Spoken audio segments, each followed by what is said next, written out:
वालेकुम एवरीवन। तो इस वक्त मैं हाई कमीशन पाकिस्तान कोलालमपुर में खड़ा हूँ और यहाँ मैं क्यों आया हूँ क्योंकि मैं अपनी वाइफ का डिपेंडेंट पास अप्लाई करने आया हूँ। उसके लिए मुझे कुछ डॉक्यूमेंट्स की रिक्वायरमेंट थी, तो उसके लिए मुझे यहाँ पे हाई कमीशन पाकिस्तान आना पड़ा क्योंकि मलेशिया आपको अलाउ करता है कि अगर आप पाकिस्तान से मलेशिया या फिर किसी भी कंट्री से मलेशिया जो है वो आप मास्टर्स के लिए आ रहे हैं, डिप्लोमा या बैचलर्स नहीं मास्टर्स के लिए आ रहे हैं, तो आप अपनी स्पाउस यानी डिपेंडेंट को अपने साथ लेकर आ सकते हैं। उसकी क्या रिक्वायरमेंट होती है वो हम थोड़ा सा डिस्कस करते हैं। इसके बारे में मैंने सोचा मैं आपको वीडियो में थोड़ा बता दूँ ताकि अगर कोई सोच रहा है कि मैंने मास्टर्स के लिए मलेशिया आना और अपनी वाइफ को साथ लेके आना चाहता हूँ, या अगर कोई फीमेल अपने हस्बैंड को अपने साथ लेकर आना चाह रही है तो उसकी क्या रिक्वायरमेंट है, क्या प्रोसीजर होता है, आपको किन चीज़ों का ख्याल रखना है ताकि आपका टाइम और जो पैसा है वो काफ़ी ज़्यादा वेस्ट ना हो। तो इसमें सबसे जो इम्पोर्टेंट चीज़ है ना वो ये है कि आपके पास तकरीबन जो है MRC जो होता है, जो हमारे नादा के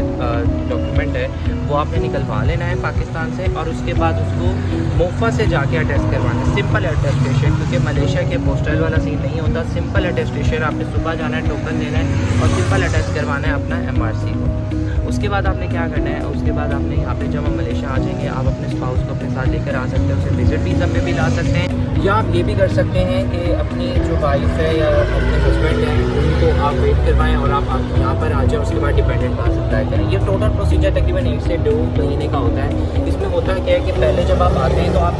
स्टूडेंट की वीज़ा पर आता है और उसके बाद आके यहाँ पे आप अपना पासपोर्ट जमा करवाते हैं, उस पर स्टूडेंट पास अप्लाई होता है, लाइक स्टिकर वीज़ा अप्लाई होता है, वो तकरीबन 15 से 20 दिन लग जाते हैं। उसके बाद आप डिपेंडेंट पास के लिए एप्लीकेशन प्रोसेस करवाते हैं थ्रू अपनी यूनिवर्सिटी। तो यूनिवर्सिटी में जो डॉक्यूमेंट आपको चाहिए होंगे वो जो मैंने MRC का बताया वो MRC चाहिए और उसका वो लोग ये रिक्वायर करते हैं कि हाई कमीशन पाकिस्तान जो कोलालमपुर में इनका ऑफिस है, जलाल सुल्तान इस्माइल है, वहाँ पर आकर आपने इसका जो है एक फैमिली लेटर होता है वो निकलवाना होता है और साथ में जो MRC है उसकी कलर कॉपी जो है उसके ऊपर जो ये इनको अटैच करवाना होता है ये high commission of Pakistan Kuala Lumpur से। ये 2 चीज़ें जब हो जाएंगी तो आप अपने डॉक्यूमेंट लेके जाएंगे, अपनी यूनिवर्सिटी में प्रोवाइड करेंगे, पासपोर्ट होगा आपकी वाइफ का, उस पर स्टिकर वीज़ा होगा, ये डॉक्यूमेंट होंगे और वो प्रोसेस स्टार्ट कर देंगे। सबसे इंपॉर्टेंट चीज़ जो ये है कि हर यूनिवर्सिटी की फीस जो है वो डिपेंडेंट पास की डिफरेंट होती है। कोई 2000 लेते हैं, कोई 2500 लेते हैं, कोई 4000 लेते हैं। लाइक ये फिर जब आप आ रहे होंगे तो अपनी यूनिवर्सिटी में सर्च करके आइएगा,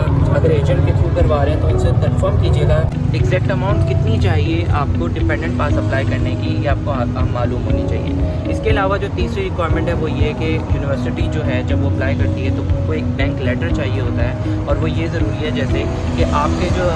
डिपेंडेंट आ रहा है उसके लिए आपके पास इनफ एक्सपेंसेस हैं आपके अकाउंट में। और सबसे इंपॉर्टेंट क्या है वो ये कि आपके यहाँ के मलेशियन बैंक में 30,000 रिंगिट होने चाहिए, जो अगर आज के पाकिस्तानी रेट से कन्वर्ट किए जाएँ तो तकरीबन 21 लाख सवा 21 लाख रुपये बनते हैं। उसकी रीज़न ये होती है ये लोग ये क्योंकि ऑफिशियली तो ये लोग कहते हैं कि स्टूडेंट को वर्क अलाउ नहीं है, तो फिर अगर ये डिपेंडेंट को लेकर आ रहा है तो ये अपने एक्सपेंसेस अपने डिपेंडेंट के एक्सपेंसेस कैसे मैनेज करेगा।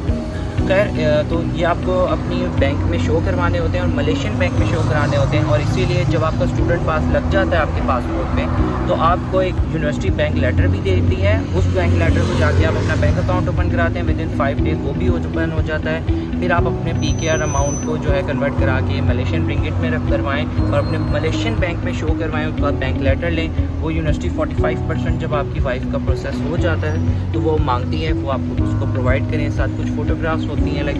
2 फोटोग्राफ मांगती है यूनिवर्सिटी, वो दें और आपकी वाइफ का डिपेंडेंट पास या आपके हस्बैंड का डिपेंडेंट पास ईज़ी अप्लाई हो जाता है और तकरीबन 1 या 1.5 महीने में सारा प्रोसेस कंप्लीट हो सकता है और वो लीगल हो जाती है। इसके दौरान अगर आपको ये है कि अगर आपके जो हैं स्पाउस जो है वो साथ में विजिट वीज़ा पर आए हैं तो विजिट वीज़ा नॉर्मली 1 मंथ का होता है जो कि आपके ही प्रोसेस में जो है एक्सपायर होने वाला होता है। तो आपके पास ऑप्शन है, क्योंकि आपके पास बड़ा वैलिड रीज़न होता है कि मैं अपने स्पाउस का जो है डिपेंडेंट पास अप्लाई कर रहा हूँ, तो आप ये कर सकते हैं कि आप जाके जो है एम्बेसी जाएँ और उनका वीज़ा एक्सटेंड करा दें। नॉर्मली 1 महीने का तो लग ही जाता है वीज़ा एक्सटेंशन और 2 महीने की भी हो जाती है। तो इसमें ये होता है कि अगर 2 महीने की अगर आप इस पर भी हल चाहते हैं कि नहीं ये मुश्किल है, तो आपकी यूनिवर्सिटी वाले भी इस चीज़ की कभी कभी हेल्प कर देते हैं, आप उनसे बात कर सकते हैं, आप उनसे हेल्प ले सकते हैं। उनका प्रोसीजर बहुत सिंपल सा होता है,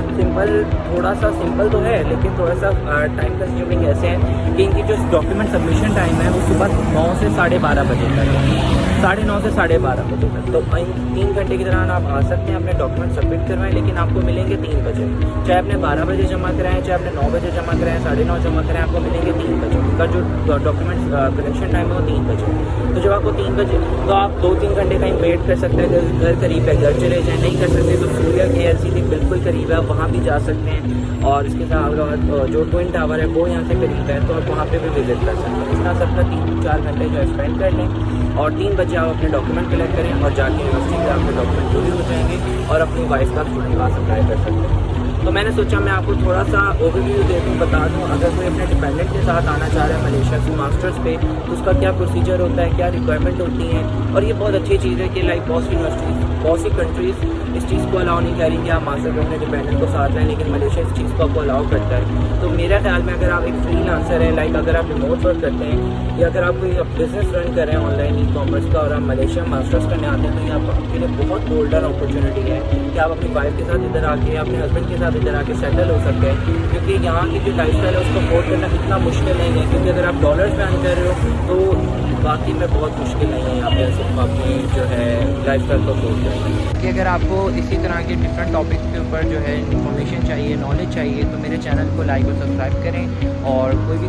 क्यूरी आपके जहन में आती है मलेशिया से रिलेटेड या अगर किसी और कंट्री से रिलेटेड, क्योंकि मेरे पास जो है इसकी काफ़ी रिसर्च है चीज़ों की, मैं इसके बारे में जानता हूँ, तो आप मुझसे बात कर सकते हैं, मुझसे पूछ सकते हैं। इंशाल्लाह मैं आपको जो है पूरी कोशिश करूँगा, जितना मैं हो सका आपको गाइड करूँगा। और मज़ीद इस तरह की वीडियोज़ के लिए मेरे चैनल के साथ जुड़े रहिए।